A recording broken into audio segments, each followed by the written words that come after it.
안녕하세요. 오복음TV와 함께하는 복음으로 보는 성경 출애굽기 2장 보겠습니다. 출애굽기 2장은 모세입니다. 모세. 이제 1장에서는 학대가 있었죠. 그때 요셉을 알지 못하는 왕이 일어났다. 이 왕은요, 굉장한 그 애굽을 강대하게 만들었던 왕이고, 주변을 다 장악했던 아주 애굽을 그 대국으로 만들었던 왕인데, 이스라엘 백성들을 종으로 삼아서 이렇게 혹독하게 괴롭혔던 사람입니다. 그 가운데 이제 세 번의 그런 압박이 있었죠. 일을 열심히 시키는 것. 그래도 그 번성함이 멈추지 않으니까 산파를 통해서 남자아이가 나면 죽이려고 했던 것. 그 다음에 이제 세 번째는 이제 남자아이가 나면요, 나일강에 던지라는 명령이 있었습니다. 이 명령을 어길 경우에 부모도 죽고 함께 일이 죽는 일이 있었는데, 모세가 그때 태어나게 됩니다. 레위 1장 2장 1절입니다. 레위 가족 중 한 사람이 가서 레위 여자에게 장가들었다. 레위인 가운데 모세가 태어납니다. 그래서 레위족이죠. 레위로 모세가 이제 모세와 아론이 있었는데, 이 아론은 아론이 어떻게 출생했는가 거기에 대해서는 이제 기록이 없습니다만은 모세보다 일찍 나일강에 던지기 전에 그렇게 태어났던 형인 것 같아요. 그래서 이 두 사람은 레위인이었습니다. 그래서 제사장의 역할을 감당을 했던 걸 볼 수 있죠. 레위 가족 중에 한 사람이 가서 레위 여자에게 장가를 들어 그 여자가 임신하여 아들을 낳으니 그가 잘생긴 것을 보고 석 달 동안 그를 숨겼으나, 그랬습니다. 여자가 임신하여 아들을 낳았는데 그가 잘생긴 것을 보고, 이 잘생겼단 말은 창세기에서 나오는 보기에 심히 좋았더라, 토브라는 그런 단어입니다. 보기에 심히 좋았다. 이건 사람이 보기에 좋았다는 게 아니고 하나님 보시기에도 아주 좋은 그런 것이었습니다. 그래서 믿음 있는 이 어머니가 볼 때 이 아이는 하나님이 보낸 아이다 하고 이렇게 생각을 했던 것이죠. 그래서 석 달 동안 숨겨 키웠습니다. 왜? 남자아이니까 나일강에 던져야 되는데 던지지 않고 키울 수 있었습니다. 그런데 석 달이 지나니까 목소리도 커지지요. 이러니까 더 숨길 수가 없게 되네. 그를 위하여 갈대 상자를 가져다가 역청과 나무진을 칠하고 아기를 거기 담아서 이제 나일강에 갈대 사이에 두었습니다. 아마 이런 일을 모세만 하지 않았을 것입니다. 다른 어머니들도 어떻게 감히 이렇게 나일강에 갖다 던지겠습니까? 애를 던지라고 해서 던질 부모가 어디 있겠습니까? 할 수 없어서 이런 일들을 많이 했고, 그 당시에 제가 생각하기로는 많은 아이들이 이래 갈대상자나 기타 어떤 도구를 통해서 이렇게 아이를 갖다 버리지 않았겠나 이렇게 보여지거든요. 모세의 어머니도 이 왕의 명령이 얼마나 엄했으면 이렇게 자녀를 버릴 수밖에 없는 그와 같은 일이 있었습니다. 이렇게 이 죄악된 세상에, 이 엄청난 죄악된 세상에 우리 하나님께서는 예수 그리스도를 버릴 수밖에 없었던 그런 죄로 인한 이 사단에 의한 장악된 이 세상에 예수 그리스도를 버릴 수밖에 없었던, 생각해 보십시오. 모세 어머니가 그 아이를 갖다 놓으면서 또 그 아이를 생각하면서 얼마나 마음이 아팠겠습니까? 키우던 그 3개월의 기간, 아니 임신하고부터 이 아이가 남자아이면 어떡할까, 남자아이면 어떡하면 되지, 이런 염려가 없었겠습니까? 그런데 성경에는 이렇게 이야기를 하고 있습니다. 히브리서 11장 23절에 보면 믿음으로 모세가 낳았을 때 그 부모가 아름다운 아이임을 보고 석 달 동안 숨겨 왕의 명령을 두려워하지 아니하였으며, 석 달 동안 숨기는 그 기간 동안에 왕의 명령을 두려워하지 않고 그렇게 했다고 히브리서 기자는 기록하고 있습니다. 그래서 나일강에 이렇게 갈대 사이에 갖다 두는 그 어머니의 마음, 그 찢어지는 어머니의 마음, 앞으로 하나님 앞에 기도하면서 일을 진행해 나가고 있습니다. 마치 우리 하나님께서 독생자 예수 그리스도를 이 땅에 보내셔서 십자가에서 못 박혀 죽이시는 하나님 아버지의 마음을 우리가 조금이나마 생각할 수가 있겠지요. 그래서 4절에 그의 누이가 있습니다. 미리암이었지요. 그의 누이가 어떻게 되는지 알려고 멀리 섰더니, 멀찌감히 이렇게 섰습니다. 그런데 마침 하나님의 인도가 있습니다. 하나님의 역사가 있습니다. 바로의 딸이 모여가러 나일강으로 내려오고, 시녀들은 나일강가를 거닐 때에 그가 갈대 사이에 상자를 보고 시녀를 보내어 가져다가 열고 그 아기를 보니 아기가 우는지라 그가 그를 불쌍히 여겨 이르되 이는 히브리 사람의 아기로다. 히브리 사람의 아기인 줄 알았습니다.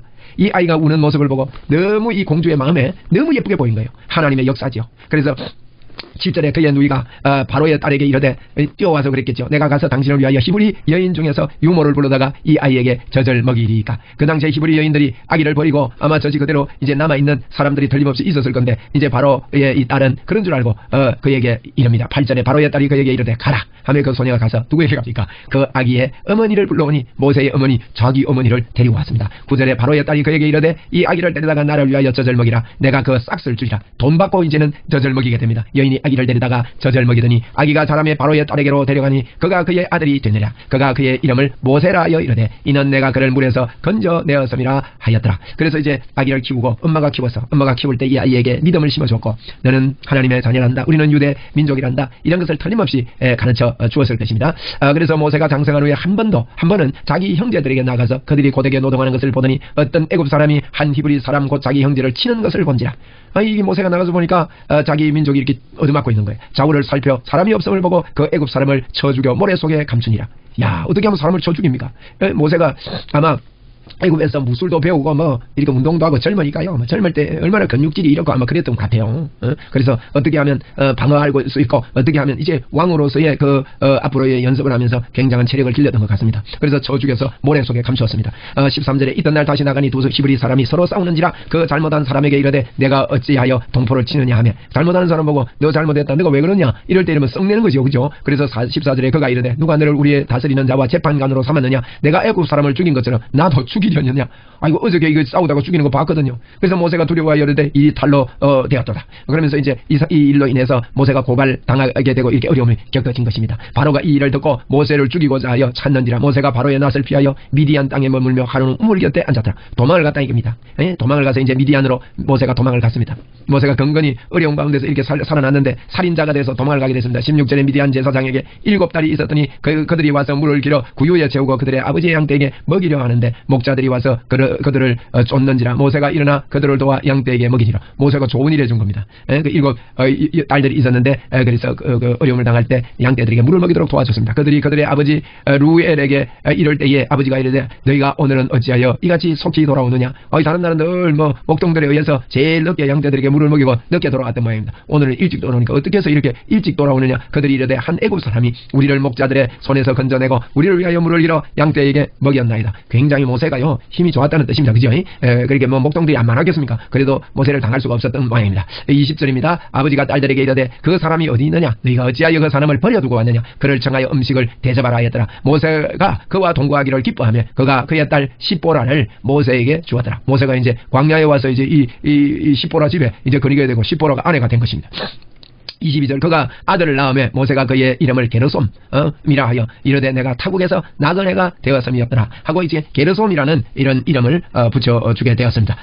이래서 이제 아들까지 낳게 되는 것이죠. 23절에 여러 해 후에 애굽 왕은 죽었고 이스라엘 자손은 고된 노동으로 말미암아 탄식하며 부르짖었으니 자 애굽 왕은 그 아빠가 된 애굽 왕은 죽었다 그랬고 이 노동으로 말미암아 애굽 사람들이 탄식하며 부르짖었으니 그 고된 노동으로 말미암아 부르짖는 소리가 하나님께 상달된지라.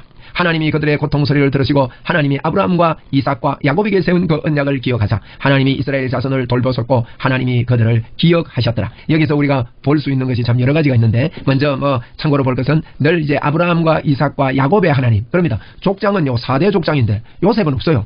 성경에요 이 족장을 하나님은 인정하는 족장이 3대 족장인 것 같이 늘 아브라함과 이삭과 야곱의 하나님 아브라함과 이삭과 야곱과 요셉의 하나님 이러지 않는다는 것을 좀 생각할 수 있고요. 두 번째로 우리가 볼 것은 여기 단식하며 부르짖었더니 하나님께서 내려오셔서 그렇게 이게 들어주시는 것처럼 이렇게 되어 있단 말입니다.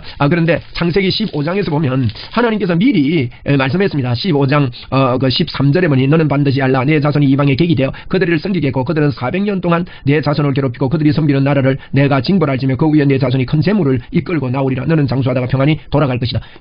아브라함에게 400년 동안 종살이하다가 그 많은 괴롭힘을 받을 것이고 내가 그들을 이끌어내서 평안히 돌아올 것이다. 이렇게 예언을 했습니다.